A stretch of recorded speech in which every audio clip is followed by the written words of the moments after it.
Hello दोस्तों, कैसे हैं आप लोग। आपका हमारे यूट्यूब चैनल पे फिर से बहुत बहुत स्वागत है। आज हम लोग क्लास 11th के इंग्लिश के chapter number 1 the portrait of a lady written by Khushwant Singh के एक्सरसाइज को लेके आ गए हैं। इसके क्वेश्चन आंसर के सोल्यूशन हम आप लोगों को प्रोवाइड करेंगे। तो साथियों, अगर वीडियो अच्छी लगी तो वीडियो को लाइक करिएगा। सबसे पहले हम लोग चलते हैं इसके एक्सरसाइज के क्वेश्चन पे। तो साथियों, हम लोग क्वेश्चन पे आ गए हैं, एक्सरसाइज पे आ गए हैं। एनसीईआरटी जोन का अंडरस्टैंडिंग द टेक्स्ट के अंदर पहला क्वेश्चन, मतलब जो क्वेश्चन टाइप में दिया है वो है, इसमें मेंशन करना है हम लोगों को। बेसिकली स्टेटमेंट दे रखा है, उसको मेंशन करना है। The three phases of author's life, author's relationship with his grandmother before he left the country to study abroad. इसको हम लोग को मेंशन करना है। तो मैंने मेंशन किया है, आपको आंसर की ओर ले चलता हूँ। तब हम लोग आ गए हैं अपने नोट्स पे। आप लोग देख सकते हैं, पहली हेडिंग है अंडरस्टैंडिंग द टेक्स्ट। उसका क्वेश्चन नंबर 1 करके हम लोगों ने लिख लिया है। जो पहला सेंटेंस दे रखा है उसको मेंशन करना है, और इसका आंसर हम लोगों ने भी लिख रखा है। तो आंसर को मैं यहाँ पे रीड करके नहीं बताऊँगा, क्योंकि नोट्स आप लोग को लिखनी है और पढ़ के आप लोग समझ सकते हैं। आंसर बहुत ही साफ सरल शब्दों में है, तो आप लोग इसको समझ सकते हैं। मैं आपको दिखा दे रहा हूँ, वीडियो पॉज करके आप लोग लिख लीजिएगा। ये है कुछ इस तरीके से। इसमें 3 स्टेजेस जो हैं, पहला चाइल्डहुड है, सेकंड बॉयहुड है और थर्ड अर्ली यूथ है। मतलब चाइल्डहुड में उसका रिलेशनशिप कैसा था ग्रैंड मदर के साथ, बॉयहुड में क्या हो गया, और अर्ली यूथ में उसका रिलेशनशिप कैसा था, यही इन्होंने बताया है। आप लोग वीडियो पॉज करके लिख लीजिएगा। हम चलते हैं दूसरे क्वेश्चन पे। इन्होंने यहाँ पे दूसरा सेंटेंस जो दे रखा है मेंशन करने के लिए, उन्होंने दिया है 3 reasons why the author's grand mother was disturbed when he started going to the city school।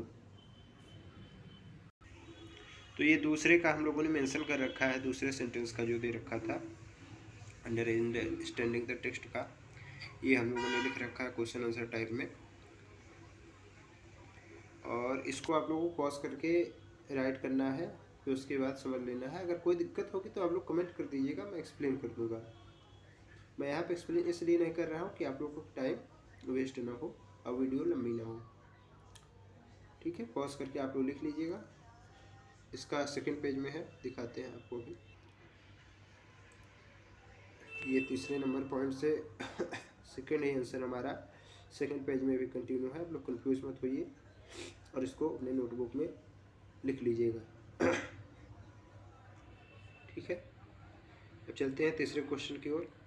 और तीसरा सेंटेंस या क्वेश्चन जो हम लोग को दे रखा है वो है 3 ways in which the author's grandmother spent her days after he grew। ठीक है, इसके आंसर की ओर हम लोग चलते हैं। यहाँ पे हम लोगों ने अपने नोट्स में लिख रखा है, इसको मेंशन कर रखा है। इसको आप लोग देख सकते हैं, पॉज करके आप लोगों को लिख लेना है। हम लोग समय यहाँ पे नहीं ले रहे हैं, क्योंकि वीडियो लंबी हो जाती है, फिर आप लोग को अच्छा नहीं लगता है। ठीक है, पॉज करके आप लोग लिख लीजिएगा। हम लोग चलते हैं तब तक चौथे क्वेश्चन पे। ये चौथा क्वेश्चन या फिर सेंटेंस जो दे रखा है मेंशन करने के लिए, ये दे रखा है the odd ways in which the author's grand mother behaved just before she did. इसको हम लोग को मेंशन करना है। अब चलते हैं नोट्स पे अपने। ये चौथा स्टेटमेंट या फिर क्वेश्चन जो मेंशन करने के लिए दे रखा है, उसका हम लोगों ने आंसर लिख रखा है।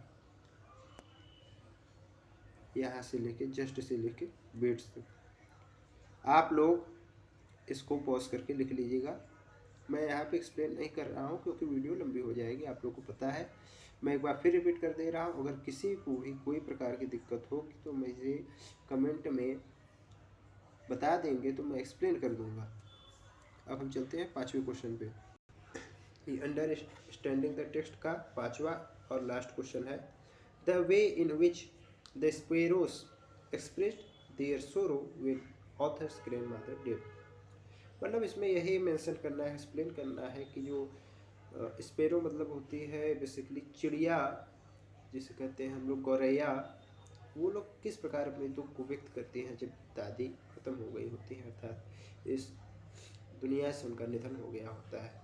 तो इसको हम लोगों ने अपने नोट्स में लिख रखा है, आपको दिखाते हैं। पांचवा सेंटेंस या फिर क्वेश्चन, जिसका आंसर हम लोगों ने लिख रखा है नोट्स में। आप लोग को पॉज करना है, लिखना है, समझना है, जो न समझ में आए कमेंट कर देना है। आपका भाई, आपका दोस्त एक्सप्लेन करने के लिए तैयार रहेगा। कोई भी राइटिंग, कोई भी सेंटेंस, कोई भी वर्ड जो न समझ में आए आप लोग कमेंट कर दीजिएगा। टाइमलाइन के साथ मैं एक्सप्लेन कर दूँगा, ठीक है।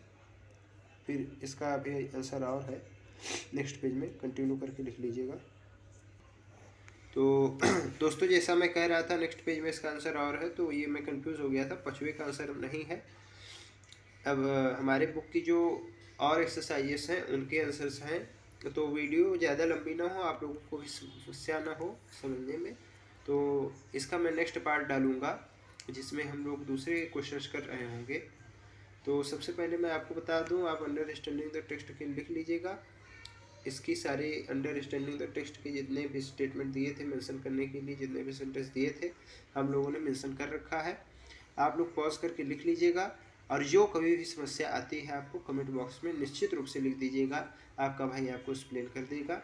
धन्यवाद। अगर वीडियो अच्छी रहे तो इसको लाइक करिएगा, और ये जब लिख लीजिए तो सेकंड पार्ट भाई आपका जल्दी ही अपलोड कर देगा। अगर आप लोगों के साथ रहा, व्यूज़ अच्छे रहे, तो आप लोग सेकंड पार्ट में आगे कंटिन्यू करेंगे। अब अच्छे हो या ना हो मैं कर ही दूंगा, क्योंकि जो भी 1-2 भाई साथी हमारे साथ रहेंगे उनका भला होना चाहिए। ठीक है दोस्तों, जय हिंद, जय भारत।